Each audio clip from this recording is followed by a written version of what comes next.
আসসালামু আলাইকুম সবাইকে। আজকের দিনটা শুরু হয়েছিল একটা সানি দিন থেকে, কিন্তু শেষে কি হলো দেখতেই পাবে। সকালে দেখলাম মা রান্না করেছে মাছ, আলুর ঝোল, আর এখানে কচু দিয়ে ভিন্ডির একটা তরকারি ছিল। মানে কিউট বেল্লিটা আমার পাঁচিলের উপর বসেছিল, দেখতে কি কিউট লাগছে না মাশাআল্লাহ। লেবু গাছের নিচে বসেছিল। তারপর আমি এখানে দুধ দিয়ে ঢেলে নিলাম, কারণ সকাল সকালে একটা আন্টি আমাদেরকে দুধ দিতে আসে।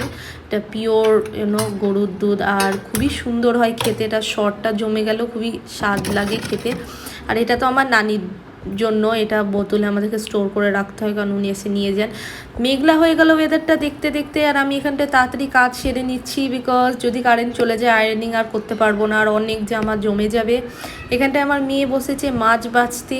তিনি এখন আলহামদুলিল্লাহ অনেক বড় হয়ে গেছেন যে তাকে নিজে থেকে মাছ বাছতে হবে। তারপর আমি রান্নাঘরে কিছু কাজ করে নিলাম, যেমন গ্যাস পরিষ্কার করা। এটা তো একটা ডেলি কাজ, জানে পিঁপড়া লেগে যাবে।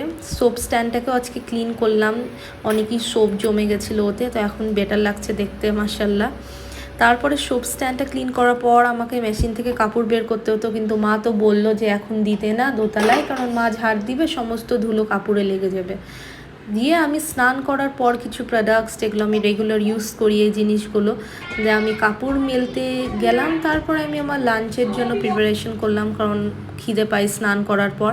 কেন আমার লাঞ্চটা খুবই সিম্পল, আর আমি এইটুকুই ভাত খাই। সো পনির, ডিম আর আলু দিয়ে। Thank you so much for watching, see you next time.